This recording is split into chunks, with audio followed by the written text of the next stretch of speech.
et ce nouvel outil qui est extraordinaire et très riche. Donc vous qui êtes doctorant, êtes également appelé un jour peut-être à être enseignant-chercheur, et donc c'est un outil extraordinaire, effectivement.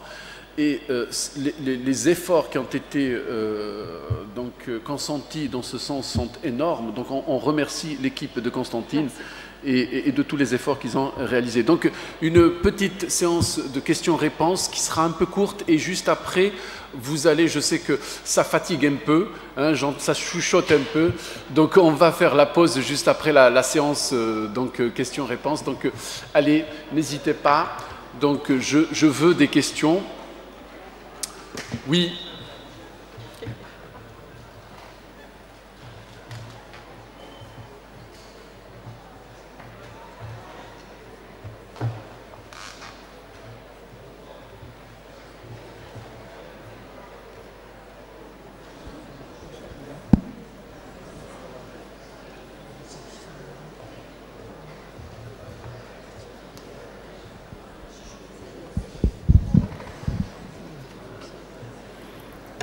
Bonjour.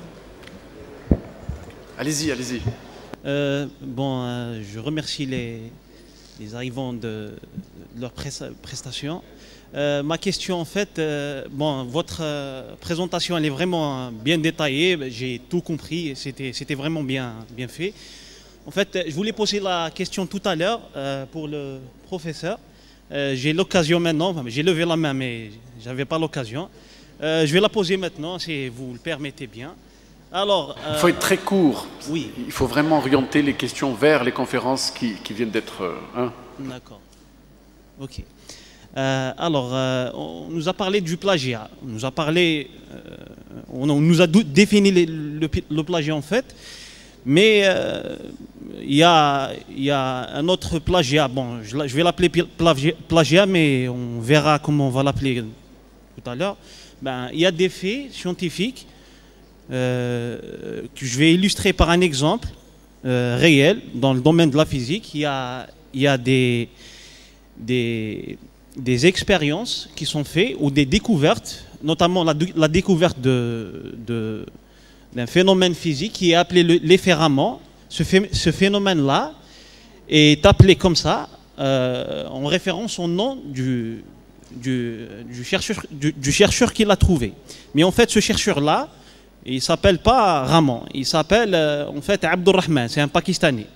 Le fait de lui changer son nom, comme ça, de cette manière-là, comment on peut appeler ce genre de manipulation? Merci. Merci. Donc je vais tenter, même si... Donc, professeur Yousfat, je sais que... Allez-y, professeur, allez-y.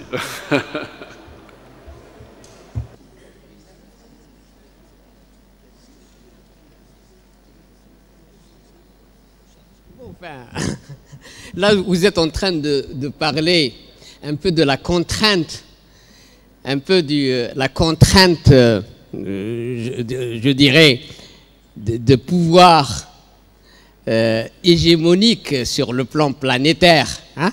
Ce qu'il y a,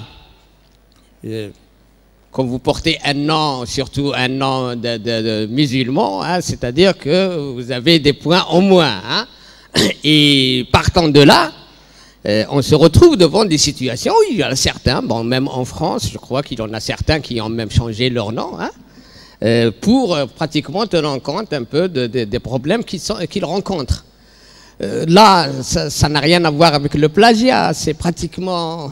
C'est des choses à dénoncer, hein, c'est-à-dire que on dénonce pas celui qui a changé, non, on dénonce ceux qui font des pressions, de telle sorte que les gens ont tendance à cacher leur identité pour pouvoir l'exprimer sur le... Et là, c'est un autre type de débat. C'est vraiment un autre type de débat, c'est pas du plagiat, là. Merci beaucoup. Pardon? Non, on ne le sanctionne. Pourquoi le sanctionner? Il veut montrer un résultat. Il y a pas mal, même, il y a des... Je ne sais pas moi, quand vous prenez... il y a des fois où vous avez une censure au niveau de la société. Et ces censures, et vous avez eu le courage de vous exprimer malgré la censure. Et le seul moyen qui est resté entre vos mains, c'est de pouvoir, à la limite, qui a dit اسم تاع شخص آخر تاع عند les Français كاينين. Vous prenez des noms où il y a à la limite des gens qui ont attaqué certains types de problèmes qui étaient interdits par l'Église ou la limite interdit qui a là, et des gens ont changé leur nom pour pouvoir s'exprimer. Donc c'est un phénomène qui a déjà existé, il n'est pas nouveau. Hein.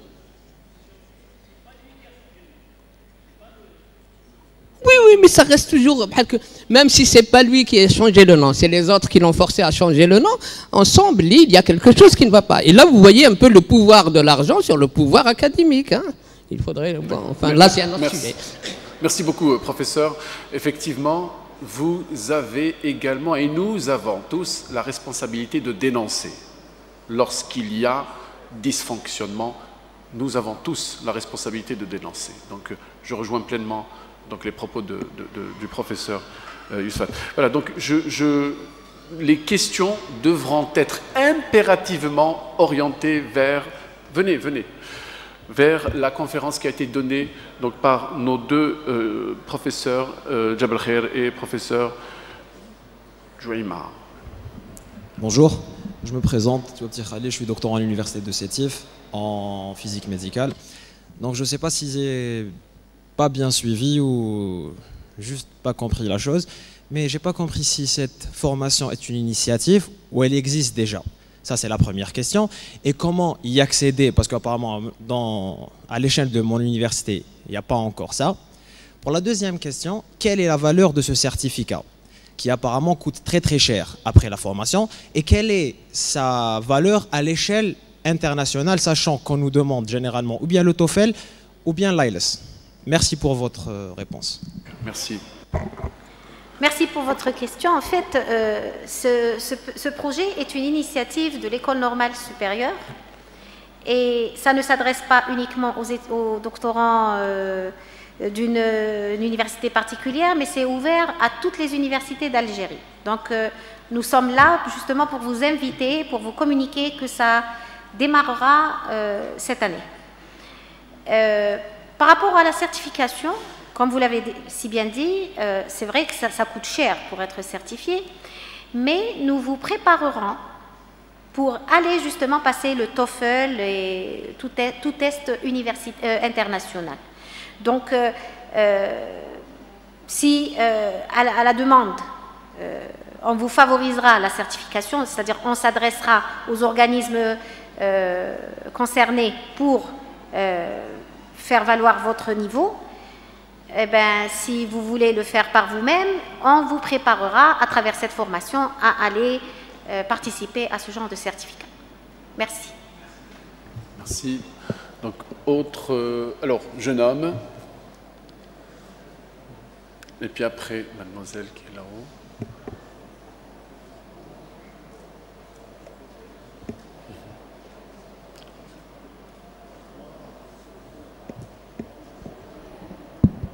Donc bonjour, je vous remercie pour cet exposé. Je me présente, Hamlaoui Mohamed Najib, je suis un docteur en génie mécanique à l'École nationale polytechnique d'Alger. Et par coïncidence, je suis un gars de la région. Donc ma question est, moi je peux assurer ma résidence et mes repas. Est-ce qu'il y a une réduction ou un prix partiel pour cette formation ? Alors, ce que nous souhaitons faire, c'est de trouver une formule et une grille de tarifs qui va être c'est-à-dire accessible à nos doctorants. C'est-à-dire l'idéal pour nous, et comme de toute façon c'est une formation qui nous a été explicitement demandée par le ministère, parce que les écoles doctorales algériennes ont exprimé cette difficulté par rapport à la formation en anglais et nous sommes engagés à essayer de les aider sur cette partie-là. Donc l'idéal pour nous, c'est de pouvoir proposer des tarifs qui vont, en passant par les écoles doctorales et les laboratoires de recherche où le doctorant est pris en charge. Et dans ce cas, même si on lui demande une participation supplémentaire, ça ne va pas être très, très cher. Et dans ce cas, du coup, même si repas ou pas repas, hébergement ou pas hébergement, ce qu'on veut, c'est vraiment calculer un minimal, parce que bon, il n'y a pas que ces frais-là. Mais vraiment, si on obtient le soutien des établissements concernés, je pense que le doctorant ne va pas payer très cher pour cette formation. Et donc la seule chose, c'est quand il veut aller à la certification, là on ne peut rien faire. Mais pour la formation elle-même, nous espérons pouvoir donc la prendre en charge d'une façon ou d'une autre. Merci. Donc, mademoiselle, et puis après une dernière question, juste après mademoiselle, pour des contraintes de temps. Mais ceci dit, nos invités, nos chers invités sont là pendant la pause. Vous pouvez vous rapprocher d'elles. Elles mettront également leurs coordonnées électroniques sur la page web de l'université.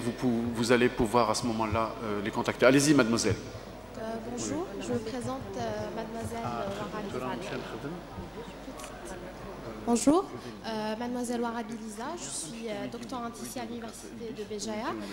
Ma question serait plus axée sur la formation en elle-même, c'est-à-dire est-ce que vous faites une formation générale ou bien c'est par spécialité? Parce que nous, par exemple, je suis doctorante en microbiologie, nous avons plus besoin d'un anglais technique. C'est-à-dire pas un anglais général, mais plus un anglais qui serait axé sur notre formation directe. Donc, est-ce que c'est possible pour votre formation? Et merci. En fait, pour passer au spécifique, il faut aller démarrer du général. Donc, le présentiel sera essentiellement sur le général. Et c'est à partir du e-learning, donc de ce qui est à distance, où on va s'adresser aux disciplines. C'est-à-dire que vous divisez, c'est-à-dire qu'on commence par une présence où c'est général, puis on se focalise sur tout ce qui est notre spécialité. Voilà, bien sûr. Ce qu'il faut savoir, c'est qu'on est un établissement multidisciplinaire. On couvre vraiment les spécialités de base des lycées, de tous les lycées, etc. Donc on a vraiment pratiquement, je ne vous dis pas que j'ai un enseignant de mécanique ou un enseignant de sciences médicales, etc. Mais j'ai les enseignants de sciences naturelles, de physique, de chimie, de mathématiques, des sciences humaines, etc. qui, eux, vont participer à cette formation sur le plan technique. Donc il y a le général qui va être assuré par le département d'anglais. Quand on passe à la plateforme, ça va être essentiellement de l'anglais appliqué aux spécialités. Et là, on va associer nos enseignants de spécialité, des différentes spécialités, pour nous aider dans cette démarche. Donc il va y avoir les deux. Merci. Professeur Tertel, oui. Ustad, tfaddal. Oui, tfaddal.